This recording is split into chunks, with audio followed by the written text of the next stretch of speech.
সিলেট উসমানী আন্তর্জাতিক বিমানবন্দর হয়ে বিদেশ পালিয়ে যাওয়ার সময় কক্সবাজার ৪ আসনের সাবেক সংসদ সদস্য আব্দুর রহমান বদির ব্যক্তিগত ক্যাশিয়ার সালাউদ্দিনকে আটক করেছে র্যাব ৯।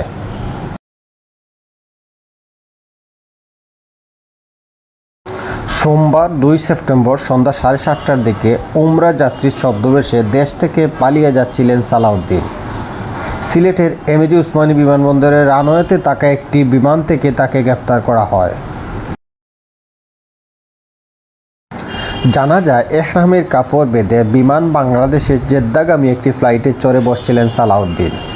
বিমান রানওয়েতে থাকা অবস্থায় আকাশে উড়াল দেওয়ার কিছুক্ষণ আগে গোপন তথ্যের ভিত্তিতে ওই ফ্লাইটে অভিযান চালায় র্যাব।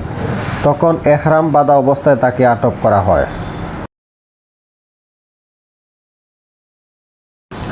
সহকারী police super media Mashiur Rahman Suhel বলেন, উমরা যাত্রীদের ছদ্মবেশে দেশ থেকে পালানোর চেষ্টা করেন সালাউদ্দিন। আমরা গোপন সংবাদ ভিত্তিতে জেদ্দাগামী একটা ফ্লাইট অভিযান চালিয়ে তাকে আটক করি। তার গায়ে ইহরামের পোশাক ছিল। সোমবার রাতেই তাকে বিমানবন্দর থানায় হস্তান্তর করা হয়েছে।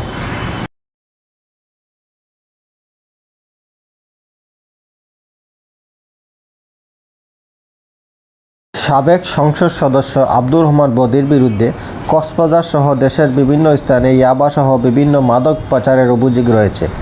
বদির সব অবৈধ উপার্জনের ক্যাশিয়ার হিসাবে কাজ করতেন সালাউদ্দিন। গত ২০ আগস্ট সাবেক সংসদ সদস্য আব্দুর রহমান বদিকে গ্রেফতার করে র্যাব। টেকনাফে হত্যা চেষ্টা মামলায় তাকে গ্রেফতার দেখানো হয়।